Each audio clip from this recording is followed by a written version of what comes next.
Hello friends, this is SP Singh and welcome to smarter everyday. Dear friend, आप लोगों के बहुत सारे कमेंट्स आ रहे थे सार्जेंट रिपोर्ट के लिए, तो आज हम सार्जेंट रिपोर्ट पढ़ेंगे। जो मेरा अपना हैंड रिटन नोट है वो मैं आप तक प्रोवाइड करा रहा हूँ। सार्जेंट रिपोर्ट आज आप पढ़ने के बाद दोबारा कभी भी इसको पढ़ने की आवश्यकता नहीं पड़ेगी, क्योंकि ये मेरा हैंड रिटन नोट है जहाँ मैंने बहुत ही आसान भाषा में इसको लिखा हुआ है।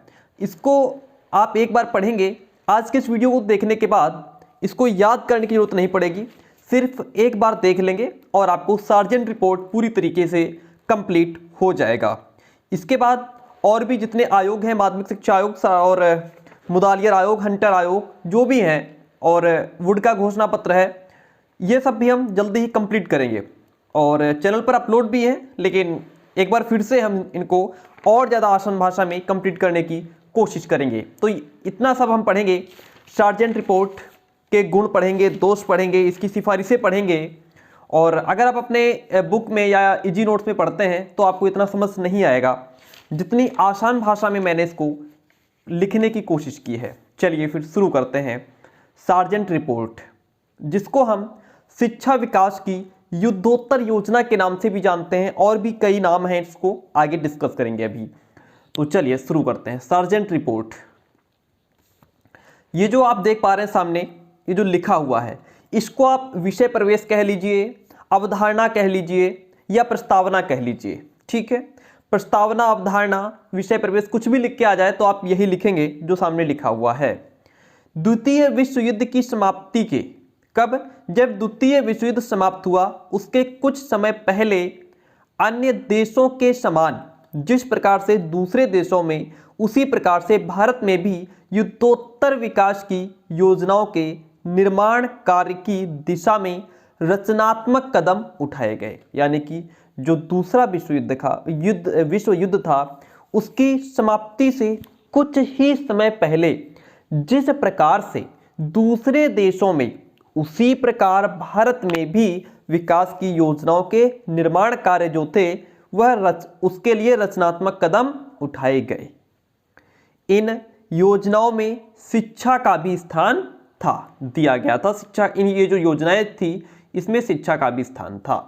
अतः गवर्नर जनरल की प्रबंधकारिणी काउंसिल की पुनर्निर्माण समिति ने केंद्रीय शिक्षा सलाहकार बोर्ड को भारत में शिक्षा के विकास के लिए एक योजना तैयार करने का निर्देश दिया। किसने किसको दिया? गवर्नर जनरल की प्रबंधकारिणी काउंसिल की पुनर्निर्माण समिति ने किसको? केंद्रीय शिक्षा सलाहकार बोर्ड को भारत में शिक्षा के डेवलपमेंट के लिए, एजुकेशन के डेवलपमेंट के लिए एक प्लान तैयार करने का निर्देश दिया। ठीक है, याद रखिए किसने किसको दिया।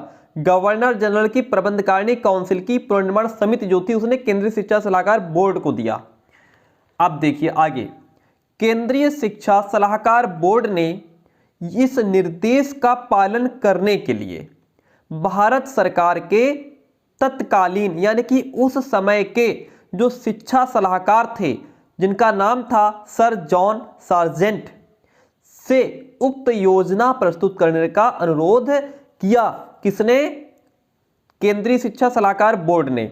जो निर्देश उसको गवर्नर जनरल की तरफ से मिला था, वही निर्देश केंद्रीय शिक्षा सलाहकार बोर्ड ने इसका पालन करने के लिए भारत सरकार के उस समय के जो शिक्षा सलाहकार सर जॉन सार्जेंट थे, उनसे उक्त योजना प्रस्तुत करने का अनुरोध किया गया। अतः आगे देखिए, अतः सार्जेंट ने अपनी योजना को एक स्मृति पत्र, जिसको मेमोरेंडम कहते हैं, में लेखबद्ध करके, उसको लिख करके सन 1944 में बोर्ड के समक्ष प्रस्तुत किया, बोर्ड के समक्ष उसको रिप्रेजेंट किया। इसीलिए इसको जो है सार्जेंट रिपोर्ट 1944 नाम दिया गया। इस स्मृति पत्र को 4 विभिन्न नामों से पुकारा जाता है। इसके और भी नाम हैं। क्या क्या नाम है? सार्जेंट रिपोर्ट भी कहते हैं इसको, सार्जेंट योजना भी कहते हैं, भारत में युद्धोत्तर शिक्षा विकास की योजना भी कहते हैं। इसलिए मैंने पहले ही लिख दिया ऊपर, क्या लिखा है? शिक्षा विकास की युद्धोत्तर योजना 44। ठीक है, यह नाम भी इसको दिया गया और केंद्रीय शिक्षा सलाहकार बोर्ड की रिपोर्ट भी इसको कहा गया, क्योंकि केंद्रीय शिक्षा सलाहकार बोर्ड ने ही सर जॉन सार्जेंट को प्रस्तुत की थी, उनसे अनुरोध किया था प्रस्तुत करने के लिए। जो सार्जेंट रिपोर्ट है यह 12 भागों में विभाजित है। नाम इसके 4 हैं और कितने भागों में विभाजित है? 12 भागों में विभाजित है। जितना मैं पढ़ा रहा हूं प्यारे दोस्तों, इससे एक्स्ट्रा पढ़ने की आवश्यकता बिल्कुल नहीं है, इतना ही आप, और इससे बहुत ज्यादा कम भी पढ़ने की आवश्यकता नहीं है। ये मैंने एनएफ लिखा हुआ जितना मैं आज पढ़ा हूं। ठीक है, एग्जाम में आपको इतना ही देना है। इसमें जो सार्जेंट रिपोर्ट है यह 12 भागों में विभाजित है।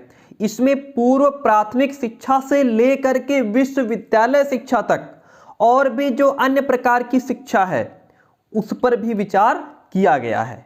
ठीक है, इसमें पूर्व प्राथमिक शिक्षा से लेकर के विश्वविद्यालय शिक्षा तक और शिक्षा के जो अन्य भाग हैं, है ना, जिसे तकनीकी शिक्षा हो गई, औद्योगिक शिक्षा हो गई, व्यावसायिक शिक्षा हो गई, ये विश्वविद्यालय में नहीं आती है। अलग प्रकार की जो शिक्षा है जिसमें कारीगर वगैरह आते हैं, प्रौढ़ शिक्षा हो गई, है ना, वहां अन्य अंग यही हो गए, पर भी सविस्तार विचार किया गया है और उनके डेवलपमेंट के लिए अति उत्तम सुझावों और सिफारिशों को अक्षरबद्ध किया गया है। इस रिपोर्ट में राष्ट्रीय शिक्षा की योजना प्रस्तुत की गई है। ओके, इतनी बात क्लियर हो गई। अब हम सार्जेंट रिपोर्ट की कुछ प्रमुख सिफारिशें पढ़ेंगे। देखिए, पूर्व प्राथमिक शिक्षा से संबंधित सिफारिशें, जो पूर्व प्राथमिक शिक्षा है उससे संबंधित सिफारिशें क्या क्या थी? पहली थी नर्सरी विद्यालय। नर्सरी विद्यालय में क्या था? अकॉर्डिंग टू सार्जेंट रिपोर्ट, यानी कि सार्जेंट रिपोर्ट में बताया गया है कि अगर राष्ट्रीय शिक्षा को सफल बनाना है, अगर नेशनल एजुकेशन को आपको सक्सेस करना है, तो विभिन्न यानी कि अलग अलग नर्सरी स्कूलों को इस्टेब्लिश करना होगा, उनकी स्थापना करनी चाहिए, जिसमें 3 से 6 वर्ष तक की उम्र के बच्चों को एडमिशन मिलना चाहिए। ठीक है, इसमें बहुत ज़्यादा आपको लिखने की जरूरत नहीं है, सिर्फ बात को सुन लीजिए, उसी को जो है आप लिख लीजिए या फिर सिर्फ इतना लिख देना। ठीक है, समझाना जरूरी है। नर्सरी विद्यालय में क्या था कि इसमें ऐसे नर्सरी स्कूलों की स्थापना करनी चाहिए जिसमें 3 से 6 वर्ष तक के बच्चों का एडमिशन हो और वो पढ़ाई करें। दूसरा था निःशुल्क शिक्षा की व्यवस्था। इसमें समिति ने यह भी कहा है कि इन बच्चों की शिक्षा निःशुल्क होनी चाहिए, जिससे कि गरीब बच्चे भी शिक्षा ग्रहण कर सकें। सार्जेंट रिपोर्ट की अगली रिपोर्ट, पूर्व प्राथमिक शिक्षा से संबंधित जो अगली सिफारिश है वो है शिक्षा के उद्देश्य। समिति द्वारा रिपोर्ट में यह निर्देश स्पष्ट दिया गया कि छोटे बच्चों पर शिक्षा का भार नहीं डालना चाहिए, उन्हें सामाजिक अनुभव और व्यवहार की शिक्षा प्रदान की जानी चाहिए। ठीक है, ये पूर्व प्राथमिक शिक्षा से संबंधित सिफारिशें थी। बात समझ आ गई? नर्सरी विद्यालय यानी कि छोटे 3 से 6 साल के बच्चों के लिए शिक्षा उनकी निःशुल्क होनी चाहिए। शिक्षा के उद्देश्य में उन पर हम जबरदस्ती दबाव नहीं डालेंगे, उन्हें सामाजिक अनुभव व्यवहार के अकॉर्डिंग शिक्षा प्रदान की जाए। सेकंड वन, आज की इस अगर हमारे पूरी आप लेक्चर को सुन लेंगे, पूरी क्लास को अटेंड कर लेंगे, बहुत बेनिफिट होगा आपको। प्राथमिक शिक्षा से संबंधित जो सिफारिशें थी, इसमें पहली थी सार्वभौमिक, अनिवार्य और निःशुल्क शिक्षा। इसके अंदर मैं आपको बताता हूं कि समिति ने अपनी रिपोर्ट में कहा कि भारत में प्राथमिक शिक्षा की सफलता के लिए, किसके लिए? प्राथमिक शिक्षा की अगर आप सफलता चाहते हैं तो उसके लिए 6 से 14 वर्ष की आयु के सभी बच्चों के लिए सार्वभौमिक, अनिवार्य और निःशुल्क शिक्षा की व्यवस्था की जानी चाहिए। ठीक है, बात क्लियर हुई। शिल्प कला पर आधारित शिक्षा, इस रिपोर्ट के अकॉर्डिंग प्राथमिक शिक्षा किसी मौलिक शिल्प पर आधारित होनी चाहिए। किस पर? किसी मौलिक शिल्प पर आधारित होनी चाहिए, और यह सिखाई गई शिल्प कला स्थानीय सर्कमस्टांसेस के अनुकूल होनी चाहिए। किंतु समिति जो है वह विद्यार्थियों द्वारा बनाई गई वस्तुओं से शिक्षा का खर्च उठाने के लिए बिल्कुल पक्ष में नहीं थी कि जो वस्तुएं विद्यार्थी क्रिएट करें हम उनसे शिक्षा का खर्च उठाएं, वो इसके पक्ष में नहीं थी। चलिए, बात क्लियर हुई यहां तक। नेक्स्ट वन इज बुनियादी विद्यालयों के प्रकार। जो बुनियादी विद्यालय हैं इनके 2 प्रकार बताए गए। समिति के अनुसार प्राथमिक विद्यालय मुख्यतः दो प्रकार के होने चाहिए। कौन कौन से? ये जो बुनियादी विद्यालय हैं ये दो प्रकार के, एक तो कनिष्ठ बुनियादी विद्यालय और दूसरे बताए गए वरिष्ठ बुनियादी विद्यालय। कनिष्ठ जो बुनियादी विद्यालय थे इनमें कहा गया कि इस प्रकार के विद्यालयों में 6 से 11 वर्ष के बच्चे अनिवार्य रूप से शिक्षा ग्रहण कर सकेंगे। कितने? 6 से 11 वर्ष के बच्चे अनिवार्य रूप से। और जो वरिष्ठ बुनियादी विद्यालय थे इस प्रकार के विद्यालयों में 11 से 14 वर्ष की उम्र के बच्चे एडमिशन ले सकेंगे। भावी नागरिकों को बड़ी संख्या में तैयार करने के लिए वरिष्ठ बुनियादी विद्यालयों का बहुत अधिक महत्व है और इन विद्यालयों को पर्याप्त मात्रा में अध्यापकों और उपकरणों से युक्त होना चाहिए। लास्ट और फिर इसकी जो अगली सिफारिश थी प्राथमिक शिक्षा से संबंधित वो थी शिक्षा का माध्यम। शिक्षा का माध्यम कैसा होना चाहिए? मातृभाषा में होना चाहिए और अंग्रेजी को द्वितीय अनिवार्य विषय के रूप में पढ़ाया जाना चाहिए। प्राथमिकता किसको देंगे? मातृभाषा को। सेकेंडरी कौन होगा? इंग्लिश। ठीक है, अंग्रेजी। आगे बढ़ जाते हैं। माध्यमिक शिक्षा से संबंधित सिफारिशें क्या थी? हमने पहले क्या पढ़ा? पहली सिफारिश थी पूर्व प्राथमिक शिक्षा से संबंधित, दूसरी सिफारिश थी प्राथमिक शिक्षा से संबंधित, तीसरी सिफारिश है आपके सामने माध्यमिक शिक्षा से संबंधित सिफारिशें। इसमें क्या है? पहली है शिक्षा की अवधि, जिसमें कहा गया है माध्यमिक शिक्षा की अवधि 6 वर्ष की होनी चाहिए।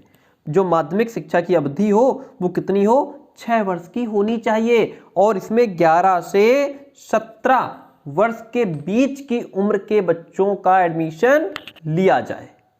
ठीक है। विद्यार्थियों का उचित चयन। माध्यमिक शिक्षा में प्रवेश के लिए केवल उन्हीं छात्रों को लेना चाहिए जिनके अंदर उच्च अध्ययन के लिए असाधारण योग्यता, अभिवृत्तियों, इंटरेस्ट और अन्य योग्यताएं हो। वही बच्चे हमारे किस में आएंगे? जो है उच्च लेवल में प्रवेश लेंगे। अगला पॉइंट है विद्यालय छोड़ने की शर्त।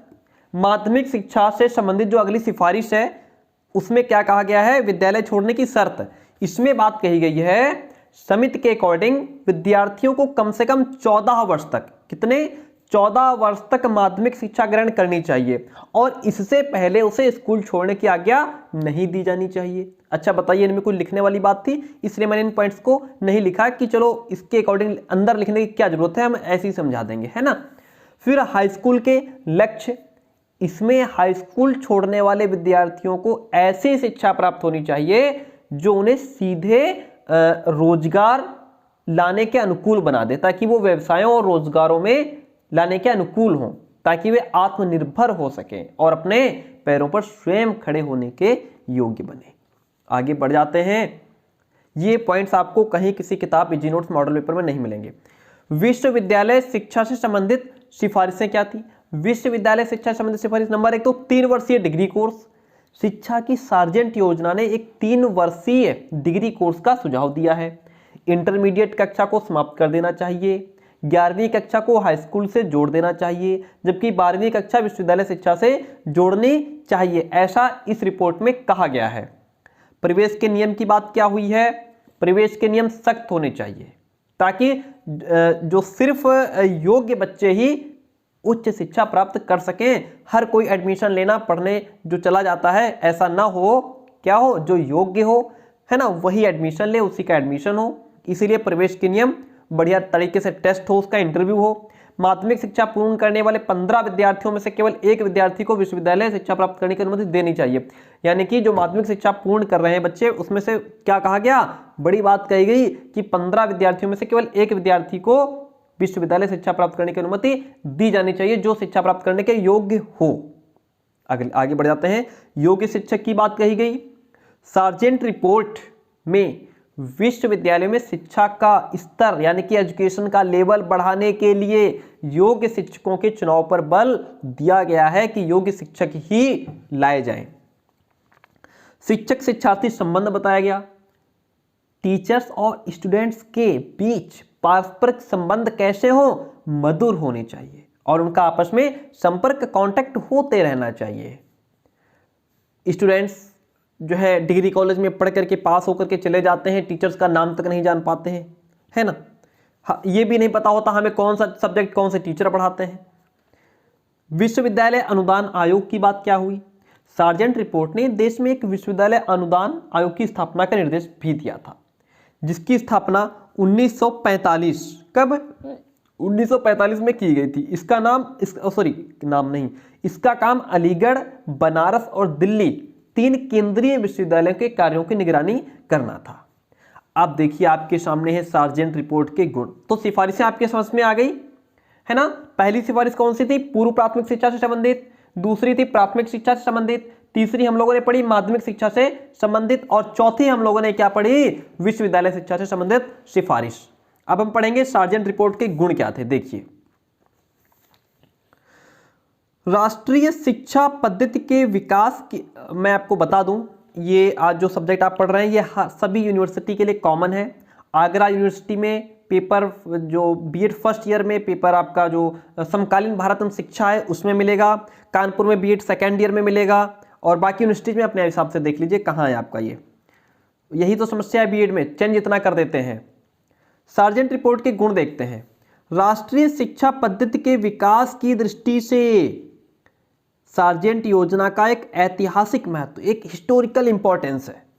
यह एक ऐसी योजना थी जो भारत में शिक्षा का संपूर्ण चित्र प्रस्तुत करती थी, है ना। कैसी योजना थी? जो भारत में शिक्षा का पूरा संपूर्ण चित्र प्रस्तुत करती थी। आगे देखिए, इस रिपोर्ट में शिक्षा की राष्ट्रीय योजना बनाते समय बहुत गहरा अध्ययन किया गया है।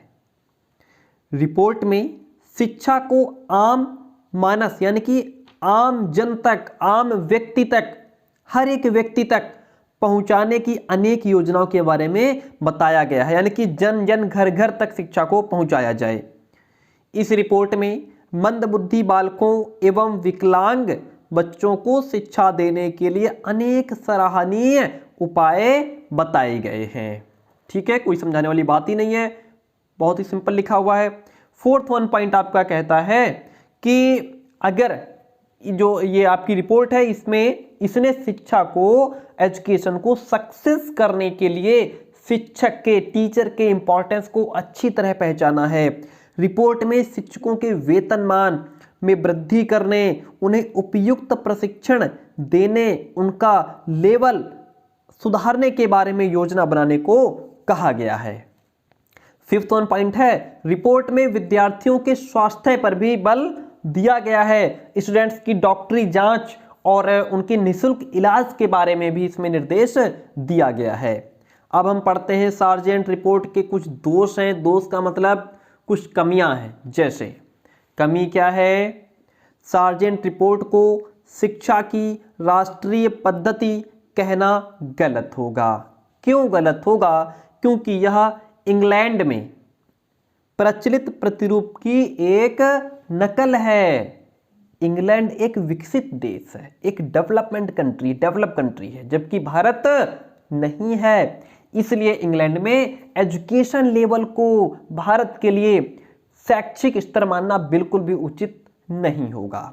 ठीक है, इसलिए इसको राष्ट्रीय पद्धति कहना गलत होगा। सेकंड वन, यह रिपोर्ट प्राप्त करने वाले केवल आदर्शों को निर्धारित करती है, परंतु आदर्शों को प्राप्त करने वाले साधनों का निर्धारण नहीं करती। थर्ड वन, यह मौलिक रिपोर्ट नहीं है। यह केवल समय समय पर विभिन्न समितियों और आयोगों द्वारा शिक्षा पर प्रकाशित होने वाली सिफारिशों का टुकड़ों में बटा हुआ एक हिस्सा है, काम है। प्राथमिक योजना के संबंध में इसमें वर्धा योजना का केवल सारांश शामिल है।